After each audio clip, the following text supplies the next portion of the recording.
Bonsoir mesdames, bonsoir messieurs, un film de 1943 de Roland Tual, scénario et dialogue de Robert Desnos et Claude Marcy, Claude Marcy étant la femme de Henri Janson et lui servant ici de prête-nom, avec dans la distribution Gabi Sylvia, Jacqueline Champy, François Perrier, Jacques Janssen, Julien Carrette, Jean Paredes et Louis Salou.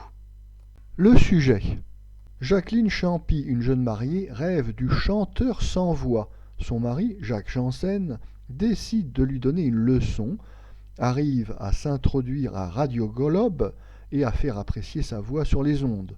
Les jeunes gens finissent par se réconcilier et le speaker de la station, c'est-à-dire François Perrier, continue de filer le parfait amour avec une jeune danseuse, c'est-à-dire Gabi Sylvia. Notre avis.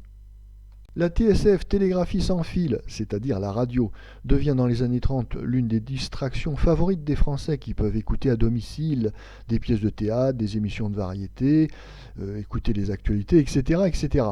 Et bien qu'il s'agisse d'un véritable phénomène de société, le cinéma s'intéresse assez peu à ce moyen d'expression comme s'il avait peur de la concurrence, ce qui sera un petit peu le cas après la guerre avec la télévision.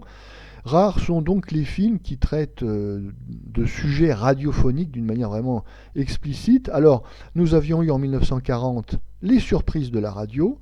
Nous avions un petit documentaire de 1942, Les coulisses de la radio, avec Claude Dauphin. Et puis, en 1949, Nous irons à Paris, un film sur déjà la tentation des radios pirates.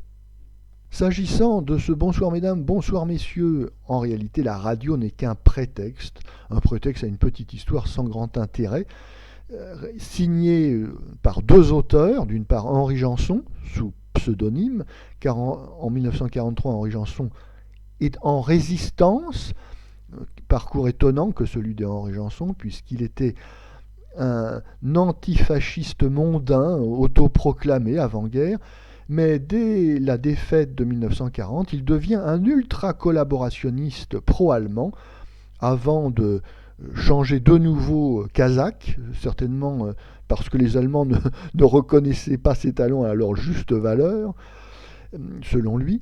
Et le deuxième auteur est Robert Desnos, qui est avant tout un parasite de la vie mondaine parisienne.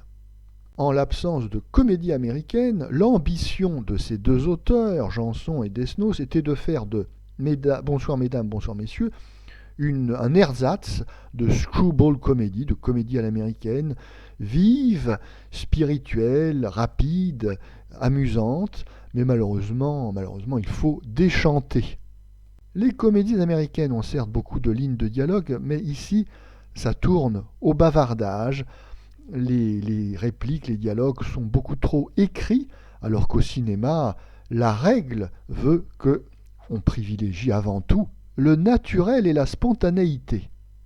Bien que cet ersatz de comédie américaine soit raté, tout n'est pas à jeter, notamment grâce à l'interprétation d'un couple de vedettes sur la montante. Il s'agit de François Perrier et de Gabi Sylvia, qui essaye de sauver le texte par un jeu justement, lui, qui au contraire est très naturel, très spontané, et le spectateur ne peut qu'avoir une certaine sympathie pour ce couple d'amoureux tout à fait charmant. D'ailleurs, les acteurs font ce qu'ils veulent dans ce film où il n'y a pas réellement de mise en scène. Le film est signé Roland Tual, mais Roland Tual c'est avant tout un producteur. Et la réalisation proprement dit du film, en réalité, semble avoir été laissée au bon soin de messieurs les opérateurs, qui s'en tirent pas trop mal, puisqu'ils arrivent à réaliser un film techniquement correct.